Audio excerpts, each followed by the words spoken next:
ഇന്ന് നമുക്ക് നല്ല ടേസ്റ്റി ആയിട്ടുള്ള അഫ്ഗാനി ചിക്കൻ്റെ റെസിപ്പി നോക്കാം.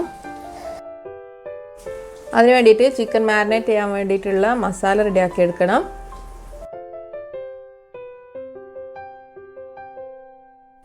അതിനു വേണ്ടിയിട്ട് 2 ടേബിൾ സ്പൂൺ മല്ലിയില മിക്സിൻ്റെ ജാറിലേക്ക് ഇട്ട് കൊടുക്കണം. പിന്നെ ഒരു ചെറിയ പീസ് ഇഞ്ചി, 8 അല്ലി വെളുത്തുള്ളി ചേർക്കണം. പിന്നെ ഒരു വലിയ ഉള്ളിയാണെങ്കിൽ ഉള്ളിൻ്റെ ഒരു പകുതി മതി, ചെറുതാണെങ്കിൽ ഒന്ന് ഫുള്ളായിട്ട് എടുക്കാം. ഇത് നമുക്ക് നന്നായിട്ട് പേസ്റ്റ് ആക്കി എടുക്കാം. പിന്നെ വേണ്ടത് 50 ഗ്രാം അണ്ടിപ്പരിപ്പ് വെള്ളത്തിൽ കുതിർത്തെടുത്തത്, അതുപോലെ തന്നെ ബദാം വെള്ളത്തിൽ കുതിർത്തത് 50 ഗ്രാം വേണം. അപ്പം ബദാമിൻ്റെ തൊലി കളഞ്ഞിട്ട് വേണം നമ്മൾ എടുക്കാൻ. എന്നിട്ട് കുറച്ച് വെള്ളം കൂടിയും ചേർത്തിട്ട് നമുക്ക് നല്ല പേസ്റ്റ് ആക്കി എടുക്കാം. ഇനി എടുത്ത് വെച്ചിട്ടുള്ള ചിക്കനിലേക്ക് 1 teaspoon white pepper powder, 1/2 teaspoon chat masala, പിന്നെ 1/2 ടീസ്പൂൺ ഗരം മസാല കൂടി ആഡ് ചെയ്ത് കൊടുക്കണം. പിന്നെ ആവശ്യത്തിനുള്ള ഉപ്പ്, ഞാനിവിടെ 1 ടീസ്പൂൺ ഉപ്പ് ചേർത്ത് കൊടുക്കുന്നുണ്ട്. ഇനി വേണ്ടത് നമ്മൾ നേരത്തെ റെഡിയാക്കി വെച്ചിട്ടുള്ള ഗ്രീൻ മസാലൻ്റെ പേസ്റ്റാണ്, അതിട്ട് കൊടുക്കണം. പിന്നെ ചേർക്കേണ്ടത് കാഷ്യൂവും ബദാമും കൂടിയിട്ട് പേസ്റ്റാക്കി വെച്ചതാണ്, അതും കൂടി ഇതിലേക്ക് ഇട്ട് കൊടുക്കാം. ഇനി ഇതിലേക്ക് 3 ടേബിൾ സ്പൂൺ ഫ്രഷ് ക്രീം ചേർത്ത് കൊടുക്കാം. പിന്നെ വേണ്ടത് ഒരു ചെറുനാരങ്ങൻ്റെ നീരാണ്, അപ്പോൾ അത് കുരുവില്ലാണ്ട് അതും കൂടിയും ചേർത്ത് കൊടുക്കണം. 200 മില്ലി തൈര്, ഏകദേശം 1 കപ്പ് തൈര് ചേർത്ത് കൊടുക്കാം. തൈര് നല്ല കട്ട തൈര്, പുളിയില്ലാത്ത തന്നെ ചേർത്ത് കൊടുക്കണം. പിന്നെ വേണ്ടത് 2 ടീസ്പൂൺ കസൂരി മേത്തി ഒന്ന് ഡ്രൈ റോസ്റ്റ് ചെയ്തിട്ട് കൈകൊണ്ട് നന്നായിട്ട് പൊടിച്ചിട്ട് അതും കൂടി ഇട്ട് കൊടുത്തിട്ട് നമുക്ക് ചിക്കൻ്റെ മിക്സ് നന്നായിട്ട് യോജിപ്പിച്ച് കൊടുക്കാം. നല്ല സ്മോക്കി ടേസ്റ്റ് കിട്ടാൻ വേണ്ടിയിട്ട് സ്റ്റീലിൻ്റെ ചെറിയൊരു കോപ്പ് വെച്ചിട്ട് അതിൽ ചാർക്കോൾ ഒന്ന് കനലാക്കിയിട്ട് ഇട്ട് കൊടുക്കണം. എന്നിട്ട് അതിൽ കുറച്ച് ഗീ ഒഴിച്ച് കൊടുത്തിട്ട് നന്നായിട്ടൊന്ന് അടച്ച് വെച്ച് കൊടുക്കാം.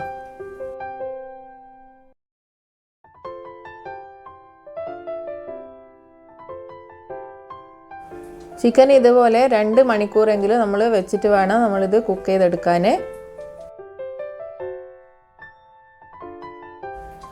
ഒരു കടായി അടുപ്പിൽ വെച്ചിട്ട് അതിലേക്ക് 1 ടേബിൾ സ്പൂൺ ഗീ ഒഴിച്ച് കൊടുക്കണം. പിന്നെ 1.5 മുതൽ 2 ടേബിൾ സ്പൂൺ വരെ ഓയിൽ ചേർത്ത് കൊടുക്കാം.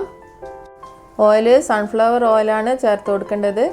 പിന്നെ ഇതിലേക്ക് മാരിനേറ്റ് ചെയ്യാൻ വെച്ച ചിക്കൻ്റെ പീസ് മാത്രം എടുത്തിട്ട് ഇതിൽ വെച്ച് കൊടുക്കണം. ഈ സമയത്ത് നല്ല ഹൈ ഫ്ലെയിമിൽ വെച്ചിട്ട് തന്നെയാണ് ചെയ്യേണ്ടത്. എന്നിട്ട് 2 ഭാഗത്തും ഒന്ന് തിരിച്ചും മറിച്ചും ഇട്ട് കൊടുക്കണം. എല്ലാ പീസും നമ്മൾ ഇതുപോലെ ചെയ്ത് കൊടുക്കണം. ഈ ഒരു ഡിഷ് നമ്മൾ ചെയ്യുമ്പോൾ ചിക്കൻ്റെ തൈസും ലെഗും കൂടിയിട്ടുള്ള പീസ് വേണം എടുക്കാൻ. അതാകുമ്പോൾ നമുക്ക് ഈ ഗ്രേവിയിൽ കിടന്നിട്ട് പെട്ടെന്ന് കുക്കായി കിട്ടാൻ വേണ്ടിയിട്ടാണ് ഈ പീസ് എടുക്കുന്നത്. അപ്പോൾ ഈ ഒരു പീസ് തന്നെ എടുക്കാൻ ശ്രദ്ധിക്കുക.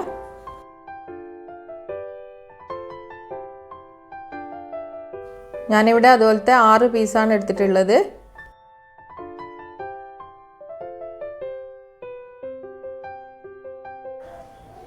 ചിക്കൻ്റെ പീസെല്ലാം തിരിച്ചു മറിച്ച് ഇട്ട് കൊടുത്തതിന് ശേഷം ചിക്കൻ മാരിനേറ്റ് ചെയ്യാൻ വെച്ചിട്ടുള്ള ഗ്രേവി ഇതിലേക്ക് ഒഴിച്ചു കൊടുക്കണം. എന്നിട്ട് അതിൽ നിന്ന് വേണം ചിക്കൻ കുക്ക് ചെയ്യാൻ, വെള്ളമൊന്നും ചേർക്കണ്ട. പിന്നെ ക്രീമി ആയിട്ടുള്ള ഗ്രേവി ആയതുകൊണ്ട് പെട്ടെന്ന് അടുക്കി പിടിക്കും. അപ്പോൾ ഞാൻ അതിൽ കുറച്ചൊന്ന് അടുക്കി പിടിക്കുന്ന പോലെ കണ്ടിട്ട് ഞാൻ വേറെ നോൺ സ്റ്റിക്കിൻ്റെ ഒരു പാത്രത്തിലേക്ക് മാറ്റി കൊടുത്തിട്ടുണ്ട്. നോൺ സ്റ്റിക്ക് ആകുമ്പോൾ സേഫായിട്ട് കുക്ക് ചെയ്യാം. അപ്പോൾ ഇടയ്ക്കിടയ്ക്ക് ഒന്ന് ഇളക്കി കൊടുത്തിട്ട് ഒരു 20 മിനിറ്റിൻ്റെ ഉള്ളിൽ തന്നെ ഇത് കുക്കായി കിട്ടും. നല്ല ക്രീമി ആയിട്ടുള്ള റിച്ച് ആയിട്ടുള്ള നല്ല ടേസ്റ്റി ആയിട്ടുള്ള ഒരു ഡിഷാണ്.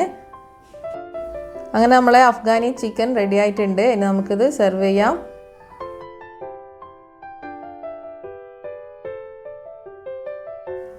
ചിക്കൻ നല്ല സോഫ്റ്റ് ആൻഡ് ജ്യൂസി ആയിട്ടുള്ള ചിക്കനാണ് കിട്ടാൻ. നമ്മളിതിൽ പിന്നെ കൂടുതൽ മസാലകളൊന്നും ആഡ് ചെയ്യുന്നില്ല. എല്ലാവരും ഒന്ന് ട്രൈ ചെയ്ത് നോക്കണം. നല്ല അടിപൊളി വെറൈറ്റി ആയിട്ടുള്ളൊരു ടേസ്റ്റാണ്.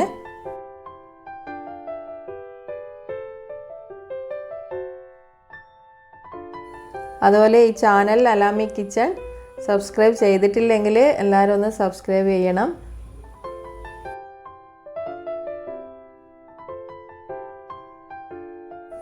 അഫ്ഗാനി ചിക്കൻ്റെ കൂടെ ബ്രെഡ്, ഗീ റൈസ് ഇങ്ങനത്തെ എന്ത് വേണമെങ്കിലും നമുക്ക് സെർവ് ചെയ്യാം.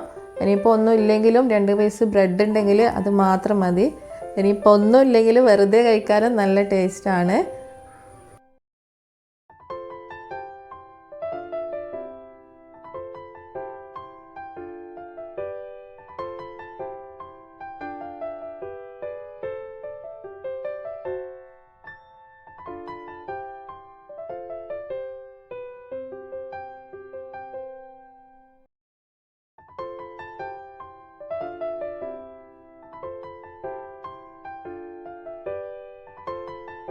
എല്ലാവരും ട്രൈ ചെയ്ത് നോക്കണം. ഇൻഷാ അല്ലാഹ് അടുത്ത നല്ലൊരു വീഡിയോയിൽ കാണാം.